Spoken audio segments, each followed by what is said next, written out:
Power चल रही है और आज का टॉपिक क्या है अभी आपका? Potential energy of a spring. ये स्प्रिंग प्लस 2 में भी काफी आएगा, सोलेनॉइड बनकर, ठीक है, इंडक्टर बनकर। तो थोड़ा सा देखना स्प्रिंग कैसा होता है, यू नो वेरी वेल। इस टाइप का शेप होता है उसका, ठीक है। तो इसके अंदर आपको पोटेंशियल एनर्जी निकालना है। क्या निकालना है? Potential energy. The energy associated with the state of, कौन सी एनर्जी होती है potential energy?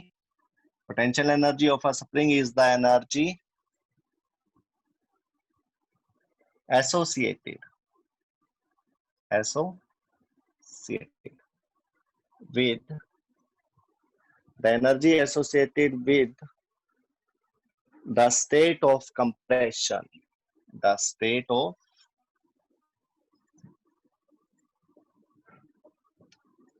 compression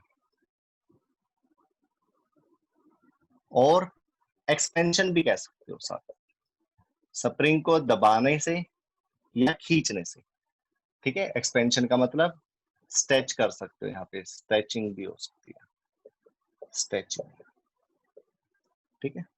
The energy associated with the state of compression और expansion, जिसको stretching भी कह सकते हो आप, of an elastic spring, इसकी of an elastic spring। Spring वैसे तो आपको पता ही है, स्प्रिंग को ऐसे खींचो छोड़ दो तो वो वापस अपनी पोजीशन ले लेता है। इस चीज को इलास्टिसिटी बोलते हैं कि अगर कोई ऑब्जेक्ट जैसी जो आपने फोर्स लगाया था वो हटाने के बाद अपनी पोजीशन, जो पहले वाली ओरिजिनल पोजीशन थी, उसको रीगेन कर सके, अपनी कॉन्फ़िगरेशन को रीगेन कर सके। तो यहाँ पर स्प्रिंग का केस लिया गया, इलास्टिक स्प्रिंग बोल दिया गया इसको। अब आप देख सकते हो अगर आप इसको खींचते हो, सपोज ये आपने यहाँ टाई कर दिया, यहाँ पर बांध दिया इस पॉइंट पर इसको अच्छे तरीके से, और यहाँ से आप इस स्प्रिंग को फोर्स लगाकर खींचते हो इस तरफ, तो क्या होगा? तो ये स्प्रिंग एक फोर्स लगाएगा वापस बैकवर्ड, जो कि इक्वल एंड अपोजिट होगी, इक्वल एंड अपोजिट, यानी कि आप इसको माइनस एफ बोलोगे। फ्रिक्शनलेस काम ले रखा अभी तक हमने, इसमें क्या ले रखा है? ये सिस्टम कैसा ले रखा है? फ्रिक्शनलेस। भाई और कोई एक्सटर्नल फोर्स अभी आपने इसे नहीं ली है, सिर्फ आपने अप्लाइड फोर्स, ये अप्लाइड करी फोर्स। इस अप्लाइड फोर्स को क्या बोलेंगे? Deflecting force. क्या बोलेंगे? Deflecting force. डिफ्लेक्टिंग क्यों? डिफ्लेक्ट का मतलब चेंज कर देना, मतलब उसके अंदर कोई ना कोई चेंज आ जाना। जैसे पहले ये इतना था, अगर आप इसको खींचोगे तो ये क्या हो जाएगा? जो पहले लेंथ थी उससे ज्यादा लेंथ हो जाएगी, तो आपने उसको डिफ्लेक्ट कर लिया।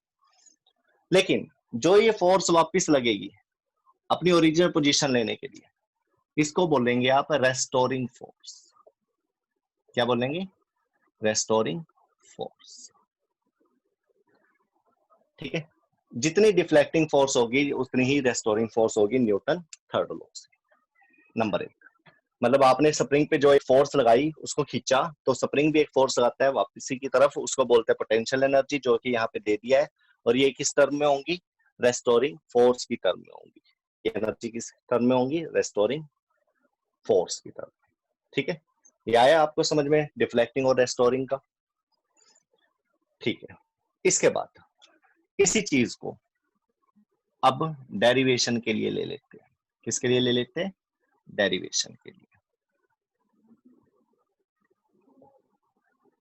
सपोज इसकी जो अभी तक लेंथ थी वो थी x1। क्या थी? x1। टोटल जो इसका लेंथ है x1 है। किसका? स्प्रिंग का। आपने इसके ऊपर फोर्स लगा दिया। कौन सा फोर्स? Deflecting force. लेकिन स्प्रिंग ने भी इसके ऊपर एक फोर्स लगा दिया। कौन सा फोर्स? Restoring force. समझना इस चीज को। जैसे जैसे मैं इसको इंक्रीज करूंगा ये भी क्या आएगा? इंक्रीज। जितना ज्यादा मैं इसको बढ़ाऊंगा ये भी बढ़ेगा। और इसी के अंदर हुक्स लॉ थोड़ा सा बता रहा हूं आपको, आगे आ जाएगा ये यूनिट में। हुक्स लॉ, ठीक है। इलास्टिक, इलास्टिक पता है आपको, इलास्टिक होती है जो खेलने में भी यूज करते हैं, ठीक है, कपड़ों में डालते हैं। वो क्या करती है, अपनी पोजीशन को रीगेन कर लेती है। जैसे स्प्रिंग, स्प्रिंग को खींचा छोड़ दिया वापस, ऐसे इलास्टिक, इलास्टिक को खींचा वापस। हुक्स लॉ ने क्या बताया, कोई एक सर्टेन लिमिट होती है, जहां तक आप उसको खींच रहे हो तो वो अपनी पोजीशन को रीगेन कर लेगा। लेकिन अगर आप ऐसे ही खींचते रहे तो इसका ये मतलब नहीं है भाई जितना मर्जी खींचो वो वापस से अपनी पोजीशन को रीगेन कर ले। एक टाइम ऐसा भी आएगा कि वो वापस अपनी पोजीशन नहीं लेगा, थोड़ा सा उससे ज्यादा ही रहेगा, और एक टाइम ऐसा आएगा वो ब्रेक भी हो जाएगा। तो हुक्स लॉ ने इसके बारे में काफी अच्छा डिफाइन कर रखा है, इलास्टिसिटी के बारे में आगे पढ़ेंगे आप। तो हुक्स लॉ के बारे में थोड़ा सा इसलिए बता दिया कि जब कोई चीज सामने आ जाए तो वहां पे थोड़ा बहुत उसका डिस्कशन करना बनता है हमारा। तो यहाँ पर भी फोर्स लगाई गई डिफ्लेक्टिंग फोर्स, लेकिन स्प्रिंग ने लगाई रेस्टोरिंग फोर्स। हमें पोटेंशियल एनर्जी किसकी निकालनी है, स्प्रिंग की। तो स्प्रिंग की पोटेंशियल एनर्जी में कौन सी फोर्स काम करेगी, रेस्टोरिंग फोर्स। कौन सी फोर्स, रेस्टोरिंग फोर्स, ठीक है। तो रेस्टोरिंग फोर्स, पहली बात तो डिफ्लेक्टिंग फोर्स को जितना बढ़ाओगे उतना ही रेस्टोरिंग फोर्स बढ़ेगी, न्यूटन थर्ड लॉ से। और दूसरी बात, जितना आप इसको बढ़ाओगे ये भी तो बढ़ेगा। ये स्प्रिंग का साइज क्या हो जाएगा, नीचे बना देते हैं इसको, स्प्रिंग इस तरह से खुल जाएगा, ठीक है। डायग्राम अच्छा नहीं बना, उल्टा बनाते।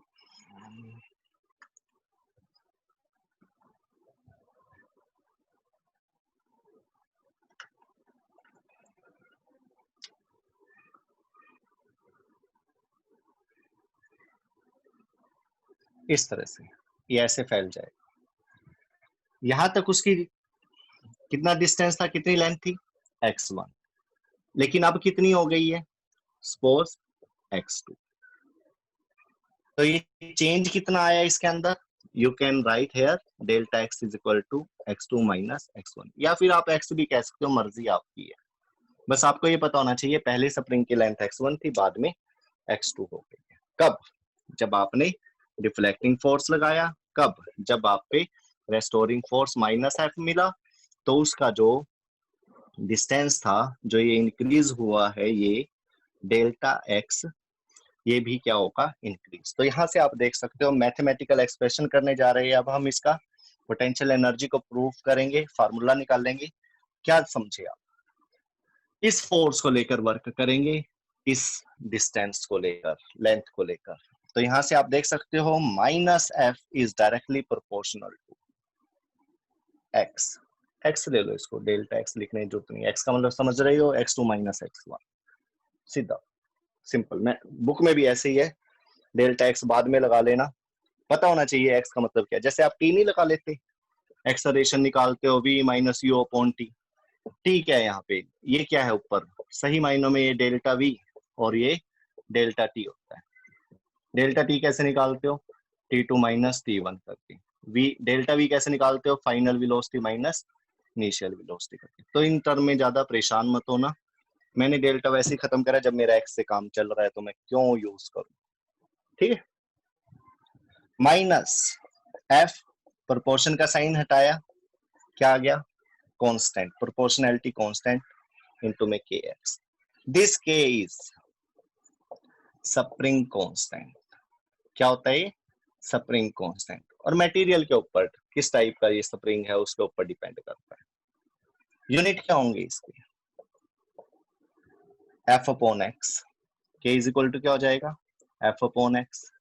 एफ की यूनिट न्यूटन, एक्स की मीटर, तो क्या आ गया, न्यूटन पर मीटर। न्यूटन पर मीटर किसके यूनिट है, spring constant, spring constant.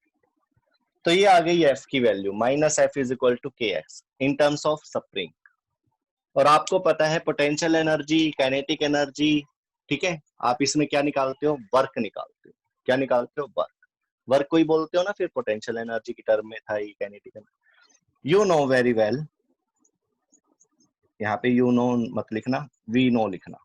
We know that W is equal to F S cos theta, पता है एफ डी एस इंटीग्रेशन ऐसे भी लिख सकते हो। देखो अगर डिफरेंशियल कैलकुलस फॉर्म में लिखना है तो ऐसे लिख सकते हो, वैसे लिखना हो तो एफ एस कोस थीटा लिख सकते हो, वेक्टर में लिखना हो तो ऐसे लिख सकते हो। All these formulas are correct.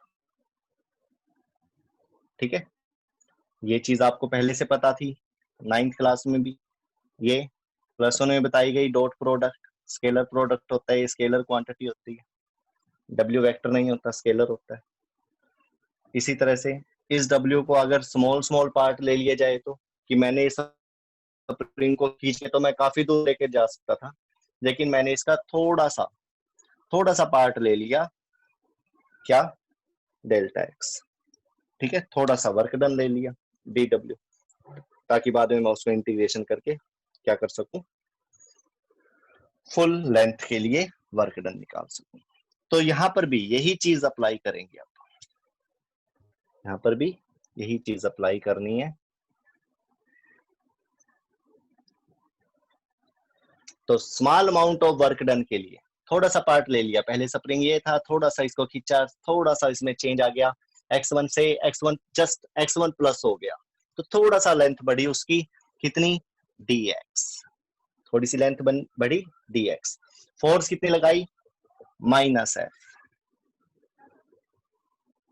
Work done कितना होगा, dw। From figure we can write dw is equal to -f dx। Force restoring force, distance थोड़ा सा ले लिया dx, ये तो बहुत ज्यादा ले लिया ना x तक, आपने इसमें थोड़ा सा क्या ले लिया, ये डिस्टेंस dx, तो थोड़ा सा वर्क डन।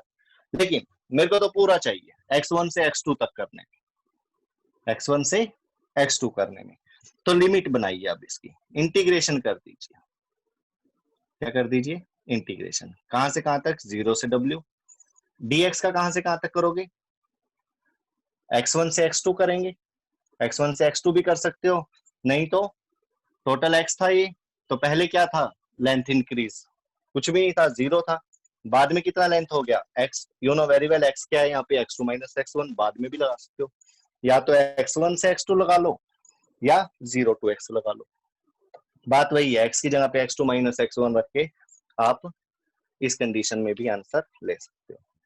तो dw क्या बन जाएगा, w - 0, dw का w होगा upper limit minus lower limit, -f की वैल्यू, -f की वैल्यू दिख रही है यहाँ पर, kx, put here kx dx, kx dx note कर लो, बस एक स्टेप और रह गया है।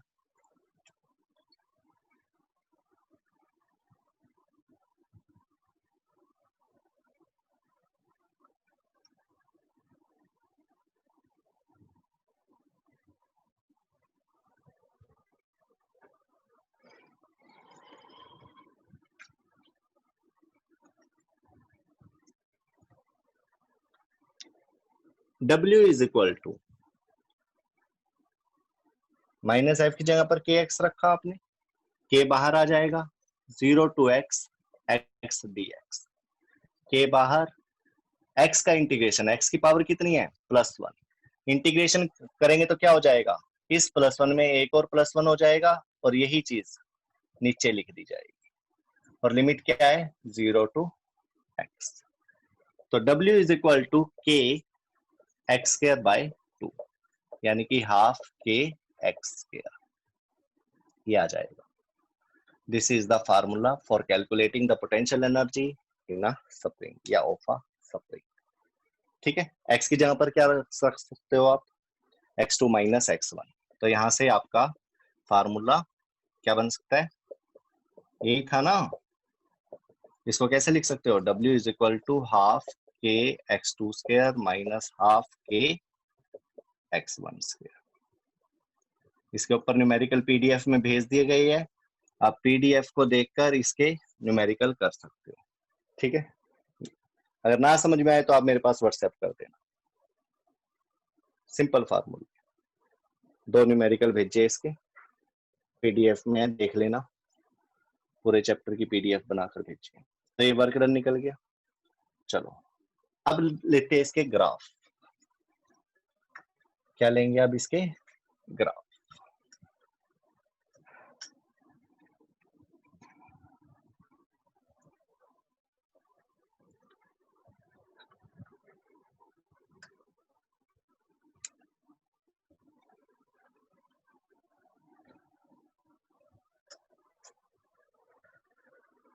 सबसे पहले ग्राफ f और x के बीच में,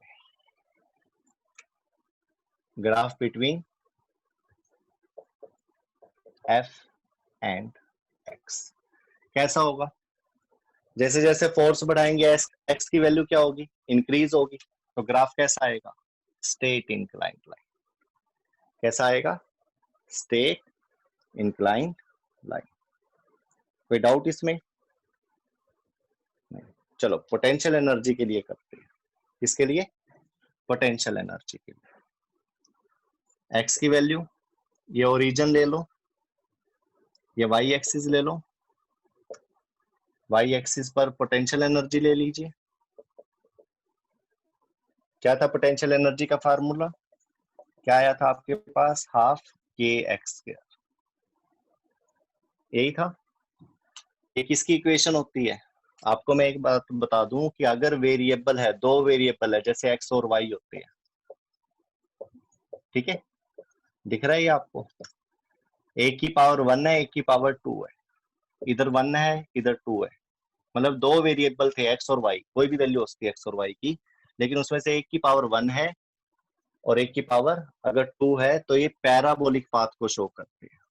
किसको शो करते हैं? पैराबोलिक। पैराबोलिक ग्राफ बनेगा। तो इसका भी ग्राफ कैसा बनेगा? पैराबोलिक।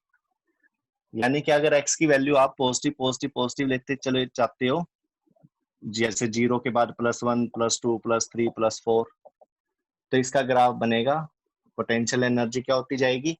इंक्रीज। x इंक्रीज होगा, पोटेंशियल एनर्जी भी इंक्रीज होगी, तो इसका ग्राफ ऐसे बनेगा। लेकिन अगर आपने x की वैल्यू -1 -2 -3 ऐसे पुट करा, तो आपको पता है x का स्क्वायर हो जाएगा, पोटेंशियल एनर्जी हमेशा पॉजिटिव रहेगी, always positive. Potential energy always positive. Note कर लो, ये नेगेटिव नहीं होगी, क्योंकि x की वैल्यू आप प्लस रखिए या माइनस रखिए, आंसर पोटेंशियल एनर्जी का प्लस में ही आना है। तो यहाँ से भी अगर आप x की वैल्यू माइनस में रखेंगे, नेगेटिव में या पॉजिटिव में, तो भी पोटेंशियल एनर्जी क्या होएगा? प्लस में ही बढ़ेगा। देखो नेगेटिव में पोटेंशियल एनर्जी नीचे है, पॉजिटिव में पोटेंशियल एनर्जी ऊपर है, तो इसका ग्राफ कैसा आएगा? पैराबोलिक। नोट कर लीजिए इसको। कर लिया नोट? चलो यहाँ से एक चीज और बताते हैं आप। ग्राफिकल मेथड से अगर मेरे को स्प्रिंग पोटेंशियल एनर्जी स्प्रिंग निकालना हो, तो ग्राफिकल मेथड से करें इसको। ये O हो गया, सपोज यहाँ तक ग्राफ था, A तक, यहाँ से परपेंडिकुलर डाल दीजिए B। क्या बन गया ये? एक राइट एंगल ट्रायंगल।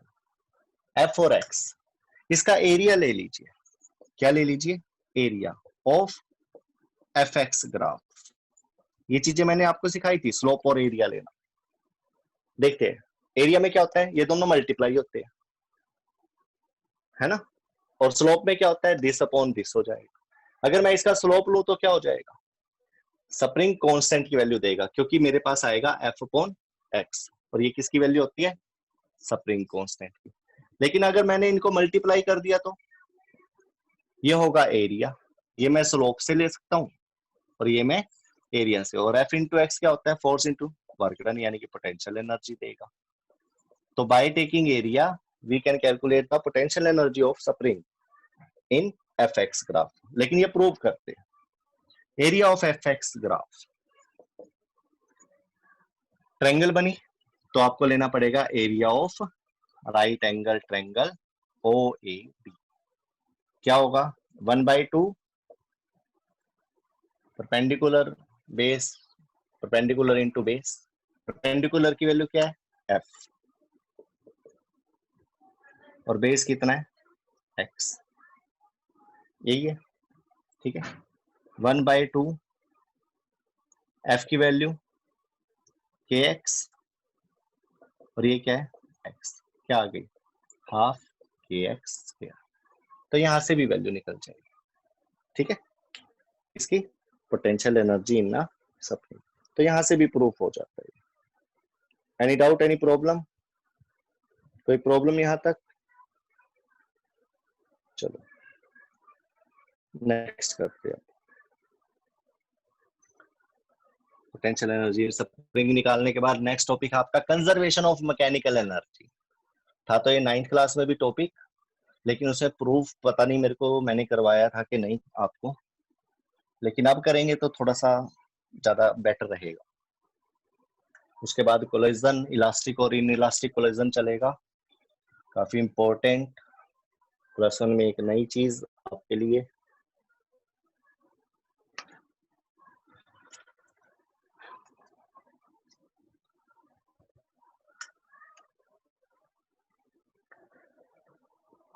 शांति हो।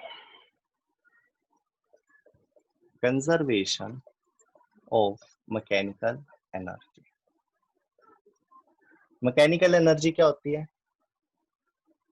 पोटेंशियल एनर्जी और काइनेटिक एनर्जी, ठीक है। मैकेनिकल एनर्जी में दो आते हैं, पता भी आपको, पोटेंशियल एनर्जी mgh होता है और kinetic energy half mv square. ये ड्यू टू मोशन होता है और ये ड्यू टू पोजीशन होता है। चलो करते हैं इसको। कोई एक ऑब्जेक्ट ले लीजिए जिसका मास क्या है m, this is earth surface, earth, ये उसका सरफेस ले लिया आपने। आपने क्या करना है, इसको ऊपर से ही फॉल कर देना है, फ्री फॉल कर दीजिए आप इसका। यहाँ पर वेलोसिटी क्या लेनी है, इसकी इनिशियल वेलोसिटी 0। हाइट कितनी है इसकी h, यहाँ से यहाँ तक, सपोज h हाइट। पॉइंट कौन सा ले लिया ये, सपोज पॉइंट ए पॉइंट से वो अर्थ की तरफ आ रहा है। उसके बाद बीच में सारी पोजीशन लेगा, ये हर एक पोजीशन लेगा। तो आपने कहीं भी एक पोजीशन और ले ली इसकी, सपोज ये ले ली सी या बी। उसके बाद लास्ट में यहां पर ये स्ट्राइक कर जाएगा, दिस पॉइंट इज सी। सबसे पहली बात, एट द टॉप जो इनिशियल वेलोसिटी होगी वो क्या होगी, 0। अब आ जाइए बॉटम पर हाइट क्या होगी, 0। बॉटम पर हाइट क्या होगी, सी पॉइंट पर हाइट 0। लेकिन यहाँ पे वेलोसिटी नॉन जीरो होगी। यहाँ पे हाइट मैक्सिमम थी, देखिए h था, और यहाँ पे h 0 है। यहाँ पर वेलोसिटी बढ़ जाएगी जिस टाइम वो सरफेस से बिल्कुल टकराने वाला होगा, वो स्टोन या ऑब्जेक्ट, क्या होगा, बहुत ज्यादा वेलोसिटी होगी उसकी, ठीक है। तो सपोज यहाँ पर जो वेलोसिटी है वो है v। देखो मास m चल रहा है, m मास। सपोज यहां से यहां तक का जो डिस्टेंस है वो आपका ले लिया, इसको ले लो कि अर्थ के सरफेस से रह गया सिर्फ x, तो ये क्या हो जाएगा, h माइनस एक्स। मर्जी है, आप ऊपर वाले को भी ले सकते हो x, कि ये x ले लिया, तो ये क्या बचेगा, h माइनस एक्स। मर्जी आपकी। तो अब एक एक पॉइंट को आप स्टडी करेंगे कैसे। कंजर्वेशन ऑफ मैकेनिकल एनर्जी का मतलब क्या है, कि हर एक पॉइंट पर सेम वैल्यू रहनी चाहिए।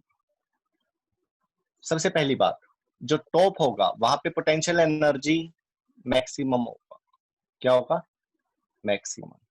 और काइनेटिक एनर्जी की वैल्यू क्या होगी, 0। सी पॉइंट पर आ जाइए, सी पॉइंट पे h 0 है, तो पोटेंशियल एनर्जी की वैल्यू क्या होगी, 0। बट काइनेटिक एनर्जी की वैल्यू क्या होगी, मैक्सिमम। और आपको मैं बता दूं कि जो ये पोटेंशियल एनर्जी है ये सारी की सारी कन्वर्ट हो जाती है किसमें, काइनेटिक एनर्जी में। 9th क्लास में भी क्वेश्चन था, अगर ये मान लो 100 जूल एनर्जी है इस पे, पोटेंशियल एनर्जी हाइट पे, अगर उसको छोड़ दिया जाए तो सरफेस से टकराने से पहले उसके पास कितनी एनर्जी होगी, ये 100 जूल एनर्जी किसमें कन्वर्ट हो जाएगी, 1000 काइनेटिक एनर्जी में चेंज हो जाएगी। और अगर बीच में लिया जाए, बिल्कुल बीच में, तो 500 जूल पोटेंशियल एनर्जी होगी और 500 जूल काइनेटिक एनर्जी, वहां पर दोनों पे बराबर एनर्जी होगी। तो इस तरह से ये 1000 जूल क्या होती जा रही है, कम होती चली जाएगी पोटेंशियल एनर्जी, यहाँ पे आके वो 0 जूल रह जाएगा और काइनेटिक एनर्जी में पूरी शिफ्ट हो जाती है। यही चीज प्रूव करने वाले हम कि हर एक पॉइंट पर जो टोटल एनर्जी होगी पोटेंशियल प्लस काइनेटिक, देखो ऊपर कितनी थी पोटेंशियल एनर्जी 1000, काइनेटिक एनर्जी 0, यहाँ पर क्या हो जाएगा काइनेटिक एनर्जी 1000, पोटेंशियल एनर्जी 0, इनका टोटल इक्वल आएगा इनके टोटल, और बी पॉइंट पर भी आप क्या निकाल लेंगे इनका टोटल। तो सबसे पहले at point A total energy निकाल लेंगे आप। फार्मूला टोटल एनर्जी कैसे निकाल लेंगे, potential energy plus kinetic energy. A point पर यहां पर h हाइट है, मास m है और एक्सेलरेशन ड्यू टू ग्रेविटी की वैल्यू क्या है g। तो आप यहां पर क्या फार्मूला लगाएंगे पोटेंशियल एनर्जी का mgh plus kinetic energy half m u square, यही था फार्मूला। यहाँ पर u की वैल्यू क्या है 0, तो यहाँ पर आ जाएगा आपका mgh प्लस 0, तो आपकी ये आ गई mgh। ये किस पॉइंट पर आ गई, ए पॉइंट पर क्या आ गई टोटल एनर्जी। टोटल एनर्जी को ई ही लिख लेता हूँ, ई ए, ठीक है। अब निकाल लेंगे आप at point C, total energy at point C calculate करेंगे। फिर दोबारा से वही formula potential energy plus kinetic energy. अब क्या होगा, टोटल एनर्जी के लिए यहाँ पे ले लो ई बी, ठीक है, यहाँ पे आपने ये ई ए ले लिया था, यहाँ पे ई बी ले लीजिए। E B is equal to potential energy C point पर, एच क्या है 0, तो एम जी एच क्या हो जाएगा, एच की वैल्यू 0, ये खत्म हो जाएगा, हाफ एम मास एम है, वेलोसिटी भी है, half M B square. H की वैल्यू क्या है 0, यहाँ पे किसकी वैल्यू थी यू की वैल्यू 0 थी, जिसकी वजह से half m u kinetic energy 0 हो गई, तो यहाँ पर ये 0 हो जाएगा, बचेगा क्या हाफ एम बी स्क्वायर। तो E B is equal to क्या आ गया half M B square. But equation of motion, क्योंकि एक्सेलरेशन क्या है कांस्टेंट है, अर्थ की ग्रेविटी क्या रहेगी कांस्टेंट रहेगी, तो इक्वेशन ऑफ मोशन आप लगा सकते हो यहाँ पे। Third equation of motion v square minus u square is equal to क्या होता है 2as, यहाँ पे a और s की वैल्यू क्या होगी, a की वैल्यू क्या होगी g, ऊपर से नीचे आ रहा है प्लस g, s की वैल्यू क्या होगी h, यहाँ से यहाँ तक h लिया ना उसने डिस्टेंस, u की वैल्यू क्या है 0, v की वैल्यू क्या है फाइंड आउट करनी है, तो u 0 हो गया खत्म, तो v square is equal to क्या आ गया 2gh, ये यहाँ पर पुट कर दीजिए, हाफ m 2gh, 2 से 2 कैंसल, तो यहाँ पे आप देख सकते हो कि ये भी क्या आ गया आपके पास, ई बी की वैल्यू भी क्या आ गई mgh। देखो ए पॉइंट पर और बी पॉइंट पर सेम वैल्यू आई है, तो ए और बी तो प्रूफ हो गया, ओ ए और सी तो प्रूफ हो गया, सी लीजिए आप, सी पॉइंट ले रखा आपने।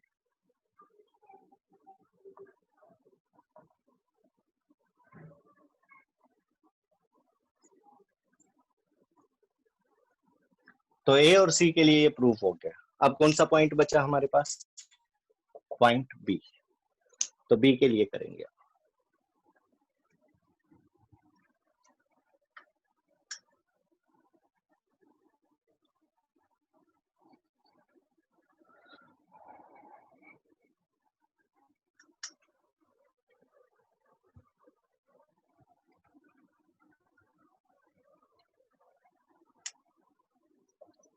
एट पॉइंट बी, बी पर क्या होगा सोच कर देखिए, ये u था ये v था, यहाँ पे आएगा तो कुछ ना कुछ वेलोसिटी होगी इसकी, सपोज v डैश ले लिया, ठीक है, कुछ ना कुछ तो वेलोसिटी होगी, नॉन जीरो वेलोसिटी होगी v डैश, तो यहाँ पर इसकी काइनेटिक एनर्जी कितनी होगी, टोटल एनर्जी कैसे निकालेंगे, kinetic energy plus potential energy. Kinetic energy का फार्मूला क्या होगा यहाँ पर half M v dash square, half m v dash square plus potential energy का फार्मूला क्या होगा, एम जी, ये तो है ही, एच कितना होगा, सरफेस से कितनी हाइट अब इसकी, एच माइनस एक्स, तो यहां पर लगा दीजिए एच माइनस एक्स। अब हाफ एम, टोटल एनर्जी यहां पर आप ले लीजिए ईबी। वी डैश की वैल्यू, वी डैश देखो ऊपर से आ रही है body, u zero, initial velocity final non zero है, तो यहाँ पे फार्मूला लगाइए, v dash square minus u square is equal to 2g, इनके बीच का गैप क्या है, x, तो इक्वेशन ऑफ मोशन लगा दी आपने, u की वैल्यू क्या है, जीरो, तो बचा क्या, v dash square is equal to 2gx, put कर दीजिए यहाँ पे 2gx प्लस ब्रैकेट ओपन करिए mgh माइनस mgx, 2 से 2 कैंसल, क्या है यहाँ पर mgx plus mgh minus mgx, eb, mgx से mgx कैंसल, बचा क्या, mgh, तो एट पॉइंट बी भी आपकी क्या आ गई वैल्यू, mgh, तो सेम वैल्यू आई, मतलब आप कहीं भी इस ऑब्जेक्ट को ले सकते हो, ए पे लीजिए, सी पे लीजिए, बी पे लीजिए, total energy in all the condition will be same, so it proves conservation of mechanical energy. ये किसको प्रूव करेगा, मैकेनिकल एनर्जी के कंजर्वेशन। ठीक है, आया समझ में आपको ये। नेक्स्ट,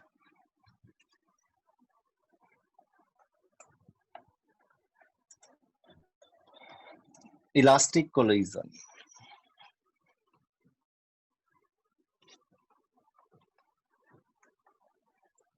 इन वन डायमेंशन, नेक्स्ट आर्टिकल क्या आपका, elastic collision in one dimension.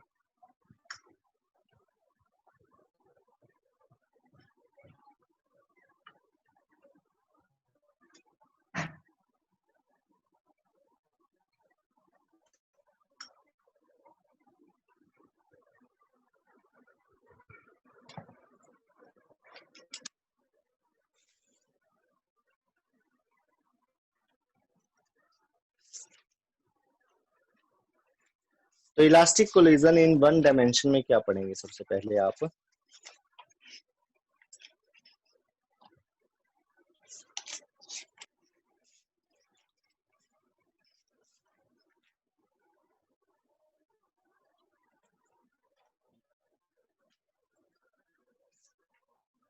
Elastic collision क्या होता है और इन इलास्टिक कोलिजन क्या होता है। Elastic collision, a collision in which there is a absolutely no loss of kinetic energy।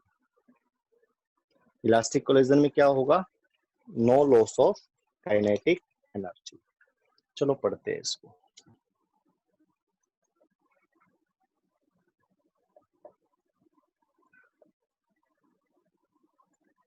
और दूसरा inelastic collision, elastic collision में क्या होगा, no loss of kinetic energy, और इसके अंदर क्या होगा, loss of kinetic energy, energy का लॉस होगा इसमें, कौन सी एनर्जी का, काइनेटिक। कब ये अप्लाई करना है, आपके कोर्स में क्या है। दूसरा पॉइंट, इन दोनों में एक ही चीज कॉमन रहनी, वो क्या होगी, conservation of linear movement, conservation of linear momentum.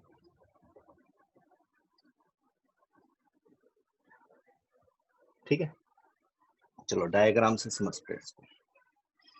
ये देखिए, ये कोई बॉडी ए है, बॉडी ए, ठीक है, u1 वेलोसिटी से चल रही है, इनिशियल वेलोसिटी क्या है इसकी, u1, मास क्या ले लिया इसका, m1, अंदर ले लिया है ना मास, अच्छा लगता है। एक बॉडी है जिसका मास m1 है, u1 वेलोसिटी से वो चल रही है, इसके सामने कोई दूसरी बॉडी है जिसका मास है m2 और वो चल रही है u2 वेलोसिटी से। किस वेलोसिटी से? u2 वेलोसिटी से। एक कंडीशन गिवन है कि जो u1 की वैल्यू है वो ग्रेटर है किससे? u2 से।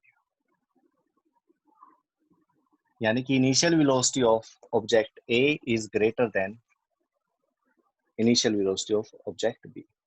तो क्या होगा? ये बॉडी इसको क्या करेगी? कोलाइड करेगी, स्ट्राइक करेगी, जिसकी वजह से इनकी वेलोसिटीज में क्या आ जाएगा? चेंज आ जाएगा। आप भी देख सकते हो एक बॉल चल रही थी आगे, पीछे से आपने एक बॉल मारी उसको, उसी डायरेक्शन में नीचे फर्श पे चल रही थी, आपने भी फर्श पे ऐसे चला दिया, तो क्या होगा? पीछे वाली बॉल की अगर ज्यादा स्पीड होगी तो वो आगे वाली बॉल को क्या करेगा? स्ट्राइक करेगा, कोलाइड करेगा, है ना वहां पर। और स्ट्राइक करने के बाद दोनों की वेलोसिटी क्या हो जाएगी? चेंज। लेकिन मास क्या रहेंगे? सेम रहेंगे। ठीक है, तो कोलाइड होने के बाद पहली बात तो जब वो आपस में कोलाइड होंगे